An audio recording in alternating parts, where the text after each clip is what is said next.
4. The mixed races.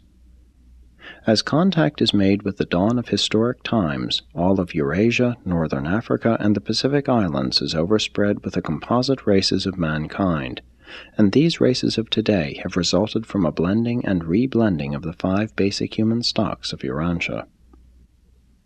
Each of the Urantia races was identified by certain distinguishing physical characteristics. The Adamites and Nodites were long-headed, the Andinites were broad-headed. The Sanghic races were medium-headed, with the yellow and blue men tending to broad-headedness. The blue races, when mixed with the Andinite stock, were decidedly broad-headed. The secondary Sanghics were medium to long-headed.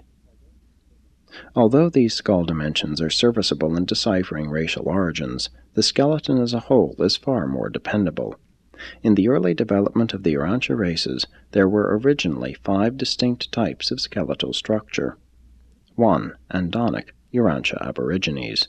2. Primary Sanghic, red, yellow, and blue. 3. Secondary Sanghic, orange, green, and indigo. 4. Nodites, descendants of the Dalmatians. 5. Adamites, the violet race. As these 5 great racial groups extensively intermingled, continual mixture tended to obscure the Andinite type by Sanghic hereditary dominance. The Lapps and the Eskimos are blends of Andinite and Sanghic blue races. Their skeletal structures come the nearest to preserving the aboriginal Andonic type. But the Adamites and the Nodites have become so admixed with the other races that they can be detected only as a generalized Caucasoid order. In general, therefore, as the human remains of the last 20,000 years are unearthed, it will be impossible clearly to distinguish the 5 original types. Study of skeletal structures will disclose that mankind is now divided into approximately 3 classes. 1. The Caucasoid, the Andite blend of the Nodite and Adamic stocks, further modified by primary and some secondary Sanghic mixture, and by considerable Andonic crossing. The Occidental white races, together with some Indian and Turanian peoples, are included in this group. The unifying factor in this division is the greater or lesser proportion of Andite inheritance. 2. The Mongoloid, the primary Sanghic type, including the original red, yellow, and blue races. The Chinese and Amerinds belong to this group.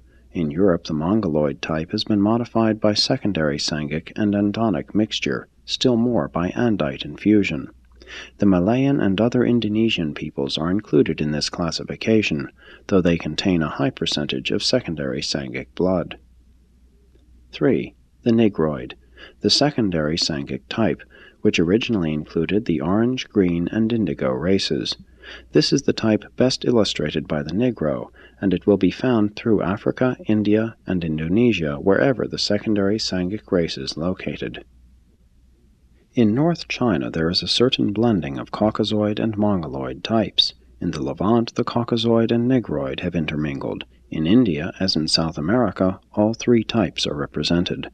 And the skeletal characteristics of the 3 surviving types still persist and help to identify the later ancestry of present-day human races.